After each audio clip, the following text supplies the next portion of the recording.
Hello दोस्तों, स्वागत है आपका मेरे चैनल एलके स्टडी में। आज मैं आप सभी को एमपीजीके के बहुत ही महत्वपूर्ण एमसीक्यू प्रश्न बता रहा हूं। तो चलिए जल्दी से देख लेते हैं। इससे पहले जिसने मेरा यूट्यूब चैनल सब्सक्राइब नहीं किया है प्लीज़ सब्सक्राइब कर लें ताकि आने वाली वीडियो आप तक पहुंच सके। तो चलिए देख लेते हैं। संयुक्त राष्ट्र संघ में हिंदी में भाषण देने वाले प्रथम व्यक्ति हैं। इसका करेक्ट आंसर है ए अटल बिहारी वाजपेयी। अगला प्रश्न है, संयुक्त राष्ट्र संघ ने निम्नलिखित में से कौन से दिन मानव अधिकारों का घोषणा पत्र स्वीकृत किया था? इसका करेक्ट आंसर है डी 1948 में। अगला प्रश्न है, अंतर्राष्ट्रीय न्यायालय में कितने जज होते हैं? इसका करेक्ट आंसर है डी 15। अगला प्रश्न है, संयुक्त राष्ट्र से जुड़ा पहला विशिष्ट संगठन है? इसका करेक्ट आंसर है बी अंतर्राष्ट्रीय श्रम संगठन। अगला प्रश्न है, अंतर्राष्ट्रीय मुद्रा कोष का मुख्यालय कहाँ पर है? इसका करेक्ट आंसर है सी वाशिंगटन में। अगला प्रश्न है, निम्नलिखित में से कौन सा देश संयुक्त राष्ट्रीय सुरक्षा परिषद का स्थायी सदस्य नहीं है? इसका करेक्ट आंसर है B Germany. A very most आई प्रश्न है, इनको जल्दी से वीडियो देखकर याद कर लें। और जिसने मेरा यूट्यूब चैनल सब्सक्राइब नहीं किया है प्लीज़ सब्सक्राइब कर लें। अगला प्रश्न है, विश्व स्वास्थ्य संगठन के अंतर्गत कुल कितने राष्ट्र हैं? इसका करेक्ट आंसर है सी 193। अगला प्रश्न है, संयुक्त राष्ट्र संघ की सुरक्षा परिषद की सदस्य संख्या है? इसका करेक्ट आंसर है सी 15। अगला प्रश्न है, इंटरनेशनल कम्युनिकेशन यूनियन का मुख्यालय कहाँ स्थित है? इसका करेक्ट आंसर है डी जेनेवा में। अगला प्रश्न है, विश्व पर्यावरण दिवस कब मनाया जाता है? इसका करेक्ट आंसर है डी 5 जून। अगला प्रश्न है, रेड क्रॉस का संस्थापक कौन था? इसका करेक्ट आंसर है सी JH ड्यूनांट। अगला प्रश्न है, संयुक्त राष्ट्र संघ कब अस्तित्व में आया? इसका करेक्ट आंसर है बी 1945 में। अगला प्रश्न है, अंतर्राष्ट्रीय न्यायालय कहाँ स्थित है? इसका करेक्ट आंसर है ए हैग में। अगला प्रश्न है, संयुक्त राष्ट्र संघ की आम सभा की अध्यक्ष एकमात्र कौन सी भारतीय महिला बनी थी? इसका करेक्ट आंसर है डी विजय लक्ष्मी पंडित।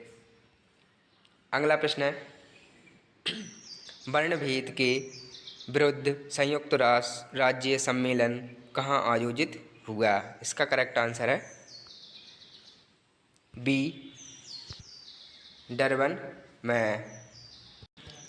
अगला प्रश्न है, संयुक्त राष्ट्र की सुरक्षा परिषद के अस्थायी अध्यक्ष का कार्यकाल कितना है?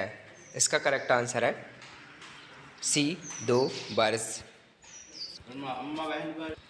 अगला प्रश्न है, संयुक्त राष्ट्र सुरक्षा परिषद में सर्वाधिक बार निषेधाधिकार का प्रयोग किस देश ने किया? इसका करेक्ट आंसर है ए रूस।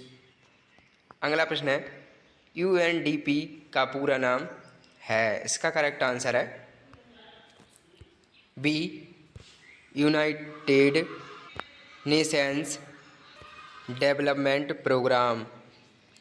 अगला प्रश्न है, यूनेस्को का मुख्यालय कहाँ स्थित है? इसका करेक्ट आंसर है डी जेनेवा में।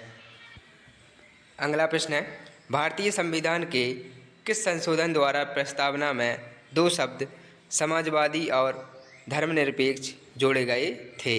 इसका करेक्ट आंसर है सी 42वें संशोधन।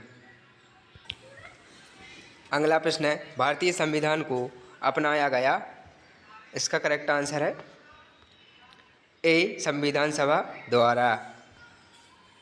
अगला प्रश्न है, संविधान सभा ने भारत के संविधान को कब स्वीकृत किया था? इसका करेक्ट आंसर है ए 26 नवंबर 1949 को।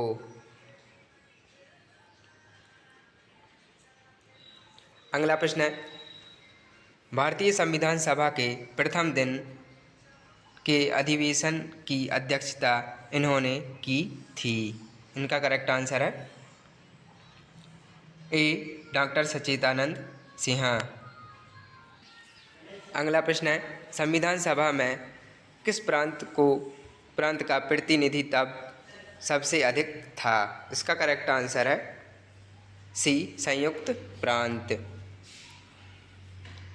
अगला प्रश्न है, संविधान सभा का प्रथम अधिवेशन कहाँ हुआ था? इसका करेक्ट आंसर है बी दिल्ली में।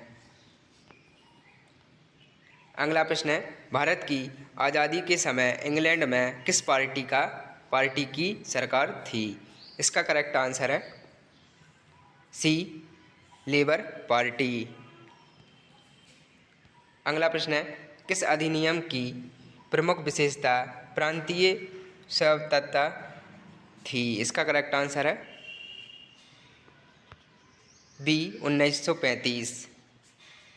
अगला प्रश्न है, भारत की संविधान सभा किसके अनुसार गठित की गई? इसका करेक्ट आंसर है ए कैबिनेट मिशन योजना। ये वेरी मोस्ट IMP प्रश्न है, इनको जल्दी से वीडियो देखकर याद कर लें, और जिसने मेरा यूट्यूब चैनल सब्सक्राइब नहीं किया है प्लीज़ सब्सक्राइब कर लें। अगला प्रश्न है, संविधान सभा को किसने मूर्त रूप प्रदान किया? इसका करेक्ट आंसर है सी जवाहरलाल नेहरू। अगला प्रश्न है, महारानी विक्टोरिया को भारत की समग्री नियुक्ति किया गया? इसका करेक्ट आंसर है सी 1858 ईस्वी में। अगला प्रश्न है, मार्ले मिंटो सुधार बिल किस वर्ष में पारित किया गया? इसका करेक्ट आंसर है सी 1909 में। अगला प्रश्न है, रेगुलेटिंग एक्ट पारित किया गया? इसका करेक्ट आंसर है बी 1773 ईस्वी में। अगला प्रश्न है, लिखित संविधान की अवधारणा ने सर्वप्रथम कहाँ जन्म लिया? इसका करेक्ट आंसर है बी फ्रांस। अगला प्रश्न है, भारत का संविधान किस प्रकार का है? इसका करेक्ट आंसर है सी अन्वय और नमय और अन्वय। अगला प्रश्न है, विश्व का सबसे बड़ा लिखित एवं सर्वाधिक व्यापक संविधान किस देश का है? इसका करेक्ट आंसर है सी भारत। अगला प्रश्न है, 42वें संविधान संशोधन द्वारा प्रस्तावना में निम्नलिखित में से कौन सा शब्द जोड़ा गया? इसका करेक्ट आंसर है ए समाजवाद। अगला प्रश्न है, भारतीय संघवाद को किसने सहकारी संघवाद कहा है? इसका करेक्ट आंसर है सी जी ऑस्टिन। अगला प्रश्न है, भारतीय संविधान की संरचना किस प्रकार की है? इसका करेक्ट आंसर है ए सी कुछ एकात्मक कुछ कठोर। अगला प्रश्न है, भारतीय संविधान का अभिभावक कौन है? इसका करेक्ट आंसर है डी राष्ट्रपति। अगला प्रश्न है, भारतीय राजनीतिक व्यवस्था में इनमें से कौन सर्वोच्च है? इसका करेक्ट आंसर है बी संविधान। अगला प्रश्न है, भारतीय संविधान में संवाद किस देश से लिया गया है? इसका करेक्ट आंसर है बी कनाडा। अगला प्रश्न है, भारत का संसदीय प्रणाली प्रभावित है। इसका करेक्ट आंसर है बी, इंग्लैंड से। अगला प्रश्न है, कानून के समान संरक्षण वाक्य कहाँ से लिया गया है। इसका करेक्ट आंसर है ए, अमेरिका। अगला प्रश्न है, राज्य की नीति निर्देशक तत्व किस देश के संविधान के आधार पर निर्मित किए गए हैं। इसका करेक्ट आंसर है सी, आयरलैंड। अगला प्रश्न है, संसदीय शासन प्रणाली सर्वप्रथम किस देश में विकसित हुई। इसका करेक्ट आंसर है सी, ब्रिटेन। अगला प्रश्न है, भारत में कलेक्टर का पद औपनिवेशिक शासन ने उधार लिया था। इसका करेक्ट आंसर है सी, इंग्लैंड से। अगला प्रश्न है, अध्यक्षात्मक शासन का उदय सर्वप्रथम किस देश में हुआ। इसका करेक्ट आंसर है बी, संयुक्त राज्य अमेरिका। अगला प्रश्न है, भारत में वैध प्रभुसत्ता निहित है। इसका करेक्ट आंसर है सी, संविधान में। अगला प्रश्न है, भारत में सर्वोच्च माना गया है। इसका करेक्ट आंसर है बी, संविधान को। अगला प्रश्न है, भारतीय संविधान में कुल कितने भाग हैं। इसका करेक्ट आंसर है सी, 22।